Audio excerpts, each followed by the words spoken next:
Hi there, my name's Kim Stoddart and I write for Grow Your Own magazine, and I've written a book called The Climate Change Garden. And I'm filming currently in one of my polytunnels because the weather has been rather challenging, climate change, extremes of weather, as we've all been more familiar with, that are happening. So I'm filming inside because then you can see mixed planting in more detail than outside. So I have been mixed planting in my polytunnels, in my outside veg patch, everywhere, container gardening, everywhere I mix plant.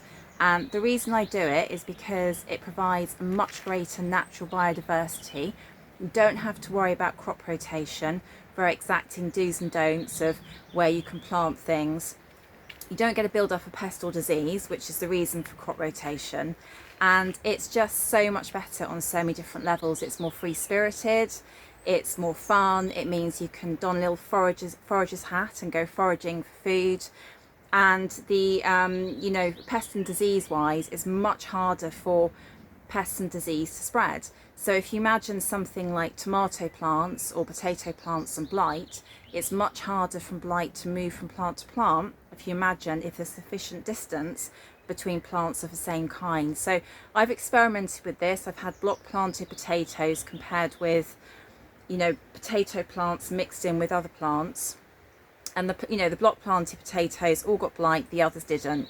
So all you have to do, and it's very, very simple, is just allow sufficient distance between plants of the same kind, and then use lots of filler plants in between. So say if you look behind me, you can see there's leaves like salad leaves. I use those and herbs as fillers in between plants, which is also great for ground cover.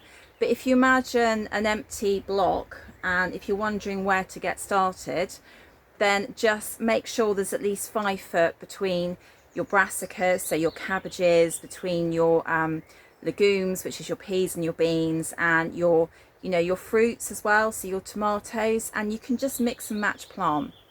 If I show you around here as well, move around, it's very, very straightforward thing to do. I would recommend starting in a small space to begin with until you build your confidence, and then you can move out. Also, as part of mixed planting, allowing things to grow on and self-seed, massively beneficial. A lot of the so-called weeds that I get growing, aside from things like stinging nettles, which are beneficial, are actually self-seeded plants, which I can then take out the ground and move somewhere else. This is very, very climate change savvy, very easy, low maintenance, very fun, very biodiverse gardening. And as far as I'm concerned, I can't imagine gardening any other way, and it's gardening for the future.